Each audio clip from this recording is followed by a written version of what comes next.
Good evening and welcome to Perigo. I'm Lindsay Perigo and I'm dangerous. Perigo is Portuguese for danger, and I seek to be that to the enemies of reason, freedom and excellence, of life, liberty and the pursuit of happiness. Tonight I want to salute one of their antipodes from ancient Greece, one of the luminaries here behind me, Epicurus. Unfortunately, as you see, he has his back to us, so we've found you some frontal shots as well. Those made neurotic by the frantic, silly, noisy emptiness of our time would do well to acquaint themselves with Epicurus. He placed a premium on reason in pursuit of tranquil pleasure. The inscription at the entrance to his famous garden, where he held court, says, "Stranger, here you will do well to tarry. Here our highest good is pleasure."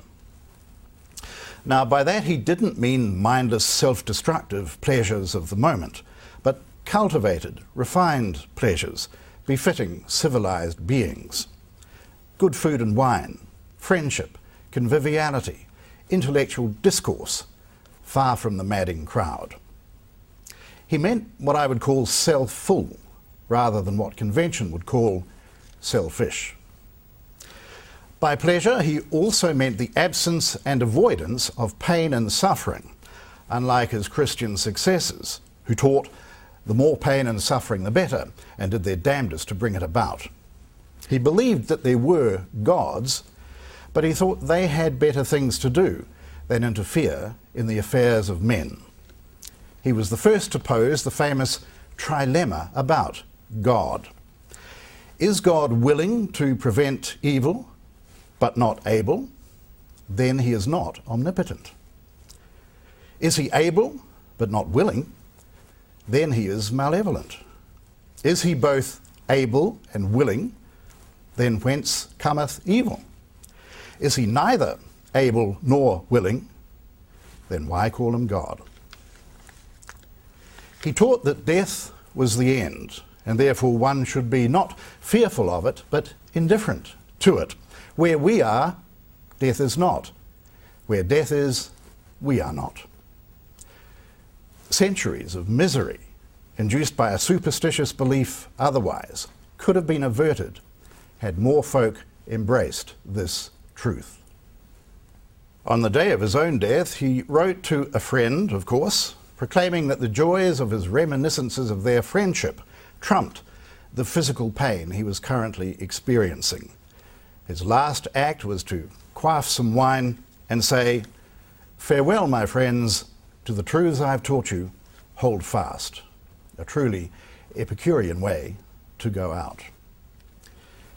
Yes, friends, a salutary antidote to the age of crap and screaming Harvey Norman commercials. That's the Peritorial. One of my own longtime friends, Deborah Coddington, is next.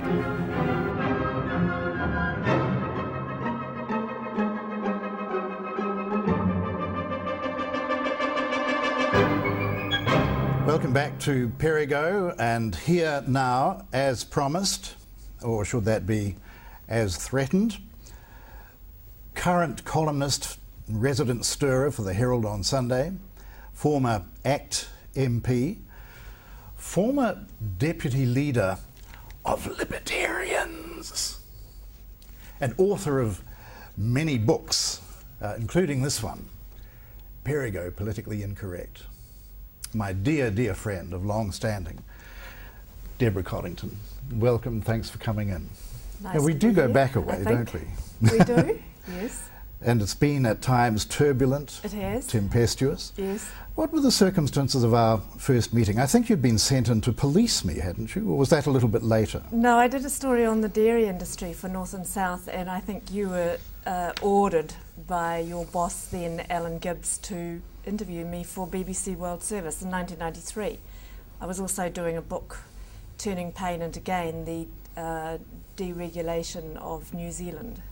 I do remember that not long after that you invited me to lunch, and we went to dear Valerio's. Valerio's, yes, in yes, Parnell. in Parnell. And Scene of many an undoing. Oh, indeed. Yes. And that was very nearly one such occasion. Some would argue that it was. But we spoke for several hours, and I remember saying to someone after that, because you weren't heavily hardcore libertarian at that point, and I remember saying, she needs work. And then you came to work full-time at BBC World Service, or World Service New Zealand. And you had been sent to police me, I think, because I was getting a bit wild and radical. But in the end, you came around to my point of view, and it was the pair of us who had to be policed. Why don't you tell a little bit of that story? I do remember that there was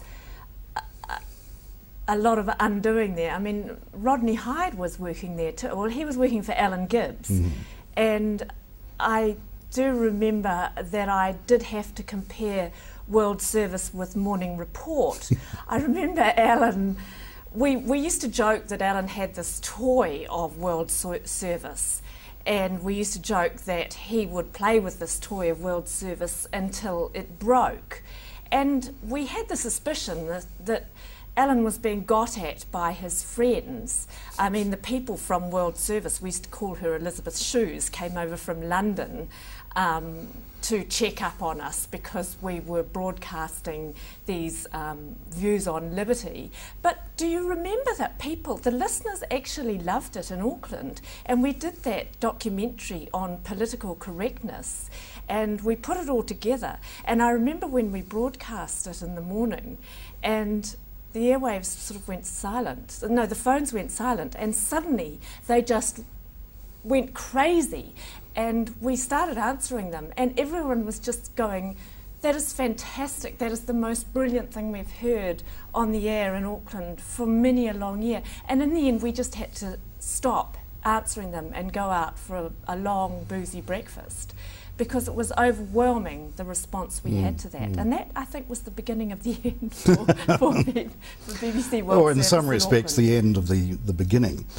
But it was a great story. It was the hijacking of the left-of-centre World Service New Zealand, an offshoot of the BBC, by a rampant free marketeer, soon joined by another rampant free marketeer. And then we went over and did Radio Liberty. Yes, but on World Service New Zealand, we were reported by the likes of George Andrews, I think, told his mate, Austin Mitchell, who was an MP in the House of Commons, and he raised questions about what we were doing, the hijacking of the BBC by radical right-wing lunatics in the House of Commons, and that's when the shoes But actually, came when over. you look back, what we were broadcasting was very mild. Yes, it just didn't happen to be to the left of Joseph Stalin, as Morning Report was. Yes. I mean, after all that, and there was Radio Liberty, which was absolutely insane. I don't know how we lived to tell the tale. And then you were, as I intimated at the beginning, in my charming way, deputy leader of libertarians when I was leader. But at a certain point, without so much as a by your leave, you switched over, deserted is the way I would have put it, to ACT. Now, explain to me, because after all these years I'm still in the dark, what actually led the transition from libertarians to ACT? Yes, I noticed in your email to me about today's interview, you called it backsliding. Backsliding, yes. Was amused by that, because that's sort of a religious, biblical sort of term. So it amuses me that you libertarians always use this as if you are some sort of religious cult in yourselves. And this is... No, we're just right about everything. Well, and you were an apostate. That's what it, I know that's what it seemed like. This always amuses me, because, you know, this is my problem with libertarians and objectivists, because a lot of you, not you, Lindsay, I don't include you in this, but a lot of you will not brook any dissent. It's Certainly not.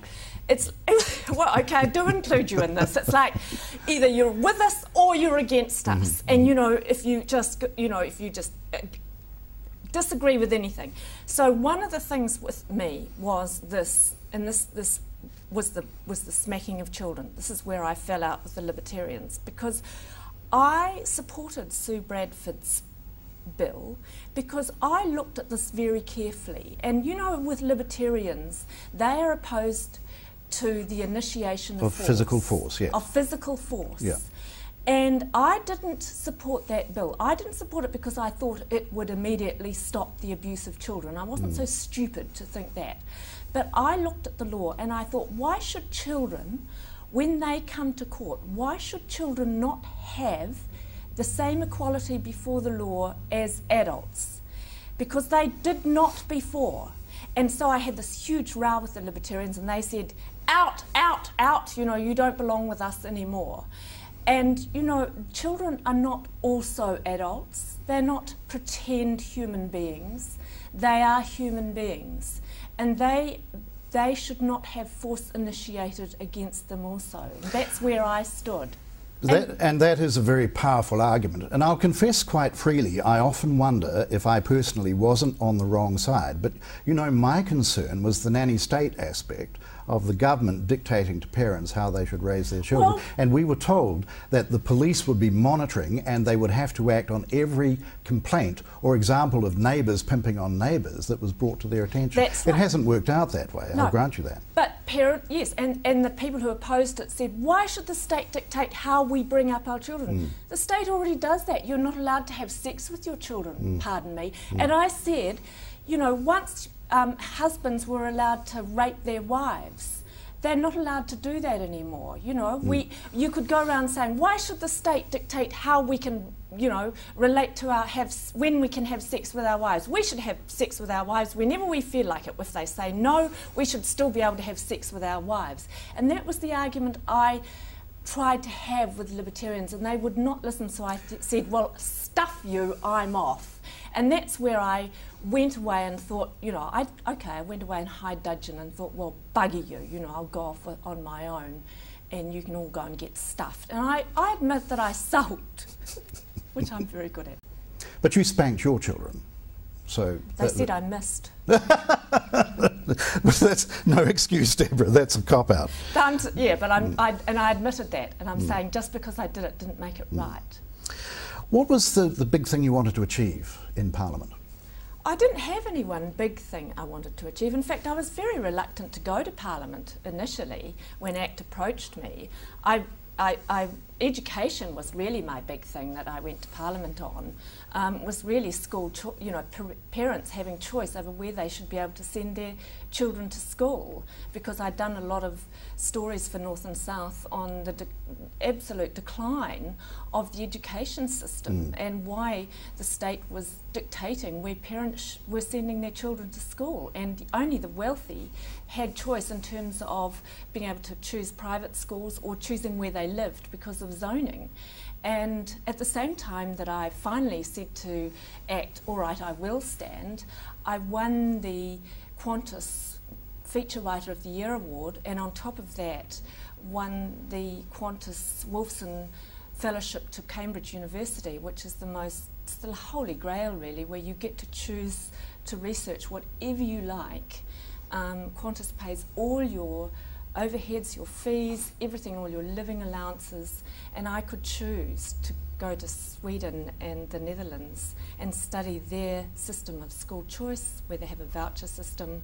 Again, the libertarians disagree because it's... Well, some of them might go along with it as a transitional measure, yes, but yes, that decline in education has proceeded unabated, hasn't it? It hasn't been arrested. Absolutely. And you have the teachers' unions intent on making sure it continues. It's all because, and the teachers' unions hate the voucher system because, of course, parents can quickly work out which teachers are hopeless. And I've just done another story for the listener on why, who marks the teachers. Well, nobody marks the teachers, And you're right, 20% of children are still leaving school illiterate. And now we have, the head of the Secondary Principals Association saying that teachers are now unable to write reports. Well, that's right. And militantly intent on staying that way, it would seem, because they say, well, it's not important. You can't get rid of them because the teachers' unions don't... Why do they not want parental choice? Because they don't want bad schools to close.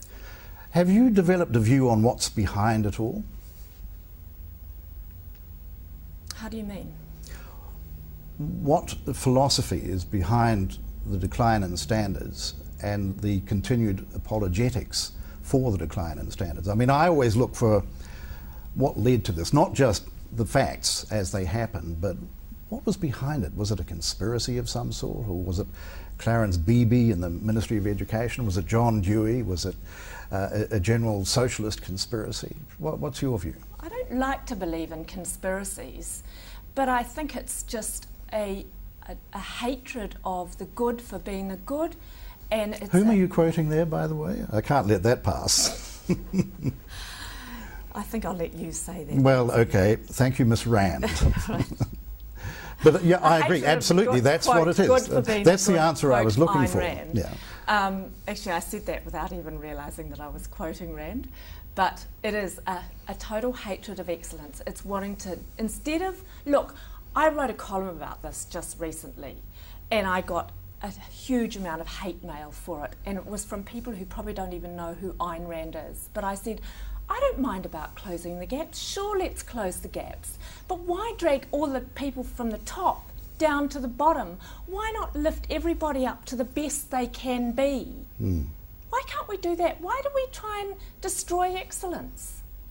What is it? Why do we want to do that? It is the hatred of the good for being the good. Yes. And I'm glad certain things remain automatized. Well, you can't unlearn it. I'm delighted to hear that. So 3 years later, you're out. I mean, having gone in there and partly in high dudgeon against libertarians, but then you're out again. Well, one of the conditions of coming on this, remember, was I said I wasn't going to talk about my personal life. But I did meet Colin Carruthers. I did split up from Alistair Taylor, and then I met Colin Carruthers, who's now my husband, and I'm very happily married, and being in Parliament is not, I think, for me, a place to start a new life and a new marriage. So I made the decision that I would not go back to Parliament. Plus, I had been told by my good friend, and even though I was a list MP, I was responsible for the North Shore Electorate Act, and my electorate chairman, Lynn Fitness, was on the board of ACT, and she had told me that the discussion with the board, even though she didn't support it, the discussion was that I would be put right down the list. Because you were out of favour? Because I was out of favour. Are we allowed to know why that was? You would have to ask the then President Catherine Judd, but she had decided that I would be put down the list, and I wasn't going to give them the satisfaction of doing that, so I decided that I wouldn't stand again. Was there a situation between you and Rodney? Rodney had made it clear from my whole time in ACT that I was one of his least favourite MPs. I think if you look through the history of ACT, you'll find that good, strong women MPs have not found favour in ACT. Trish Schnauer, look at all the ex-ACT strong MPs. You've got Trish Schnauer, you've got Muriel Newman, you've got Deborah Coddington, you've got Heather Roy now being written about by people like Colin James saying she's going to be put well down the list. What is it about ACT strong female MPs that they do not last? What do you think it is? I think they're a threat to the current leader. That's my all right, so he's an old-fashioned chauvinist of some kind. I think that Rodney is doing terrible things to ACT right now. ACT has got no policy. It doesn't believe in property rights, obviously, because of the Foreshore and Seabed Act. It's not pushing choice in education. It's not pushing freedom, apart from him naming his baby Liberty. Well, there's nothing, in terms of political about that. I mean, it's just lurching from issue to issue. Is the solution then simply to replace the leader? Is that sufficient? No, I think the solution is like a corporate that's reached the end of its life. It's to kill it off, put it into liquidation. Really? Yes, I do. Really, I do. I mean, Heather Roy and I aren't great friends because, I've been quite harsh on her. I said to ACT in my last caucus meeting, I resigned from ACT because I was going back to journalism, and I said, don't expect any favours from me, and I've been very harsh in my writing on all of them, as I should be, But I think she's the only MP left who actually does believe in ACT's core values. So does there And they're going to dump her right down the list. Yes. Does there need to be a new party? I notice from things you've said in your column, you seem to have information that most of the rest of us don't have, that there are moves afoot to start a new party, yes, in large measure because of dissatisfaction with what Rodney has done with and to ACT. Yes, there are moves ahead to start a new party from people that he's forced out of ACT, but I'm not sure. I mean, Peter Tashkov, who was next on the list to come in, was booted out, and Hilary Calvert came in instead. But I don't know if it's an ACT Liberal party. It's not the sort of party that I would support. I think what's opened up is a gap for an urban Liberal party, and I mean a party. There's a lot of young people out there who don't want the government in their pocket, in their wallet, but don't want the government in their private lives as well. So, in other words, you know, when I write a column supporting, for instance, when Elton John and his partner adopted a baby and all these people went, oh, that's terrible. And I wrote a column saying, who cares? It's none of anyone's business. I get a lot of support. And when I write a column, and those same people don't want high taxes, they don't want, you know, they want to send their kids to a school of their choice, all of that sort of thing. And these are people who are half my age. But if National were true to its principles, it would be that party, wouldn't it? When, you know. Yes, I know, I just said something laughably risible. Mind you, did you read Jamie Lee, I keep calling him Jamie Lee Curtis, Jamie Lee Ross. The candidate. The new MP. Did you read his maiden speech? No. He quoted Thatcher and Reagan. Now, there speaks a man who might bring promise. He talked about liberty. Well, there is undoubtedly a rediscovery of libertarian principles sweeping the Western world, and the Republican candidates in America are very aware of that traditional dichotomy between the social conservatives, if you like, and the libertarian conservatives, and they want to bridge the gap, and they can only do it by dispensing with some of the right-wing conservative views of yore. Yes, but we do see this, but then they sort of, I don't know what happens, they drink some funny water or something and it gets beaten out of them somehow, so I don't hold my breath, in New Zealand anyway.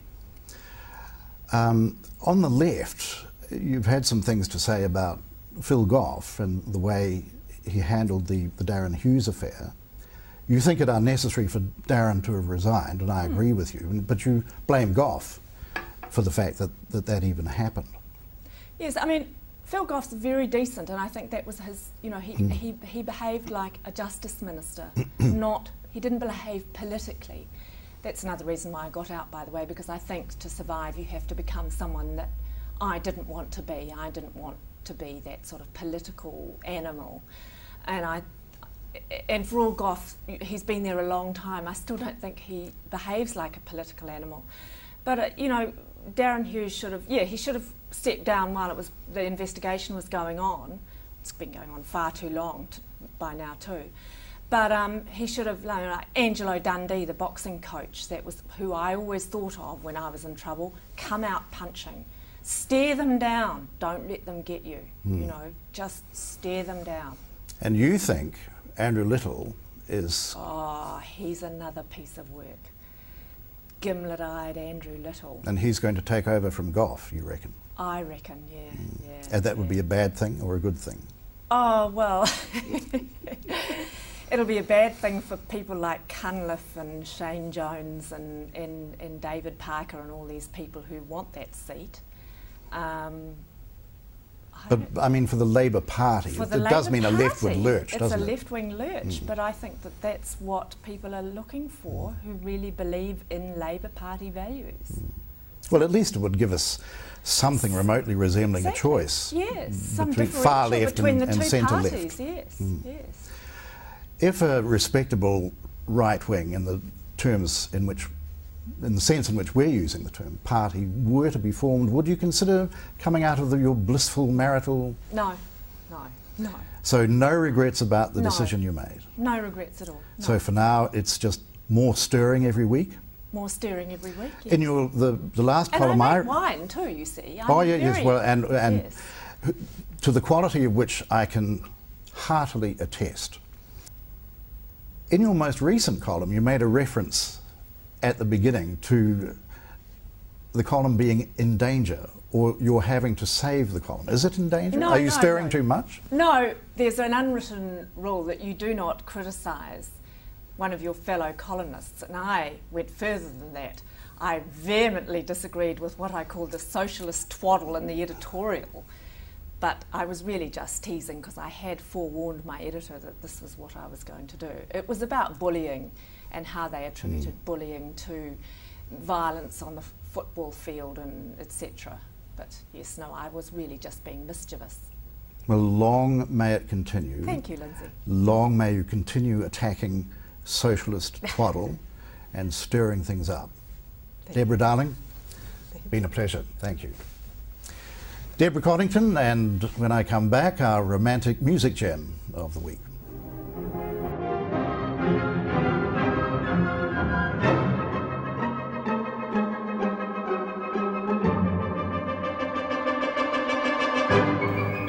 And my thanks again to Deborah Coddington for being tonight's guest on Perigo.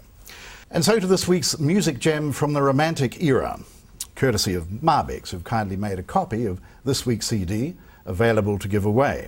To go into the draw and or comment on any aspect of our program, email me, linz@lindsayperigo.com. Now, I mentioned in my peritorial the pathological propensity of Christianity to glorify and create suffering and pain. Having said that, I'd be the first to admit that Christian music, and especially Christian music from the Romantic era, is among the most glorious ever written. Although, let it be said, usually by naughty fellows who didn't take any of it particularly seriously. Rossini was a case in point. Tonight's CD is a performance of the Stabat Mater, Rossini's Stabat Mater, by soloists including the sensational Anna Netrebko, with the orchestra and chorus of the National Academy of Santa Cecilia, conducted by Antonio Pappano. Here is Ms. Netrebko in Inflammatus et Accensus. Till next time, for reason, freedom and excellence, I'm Lindsay Perigo. Good night and good premises.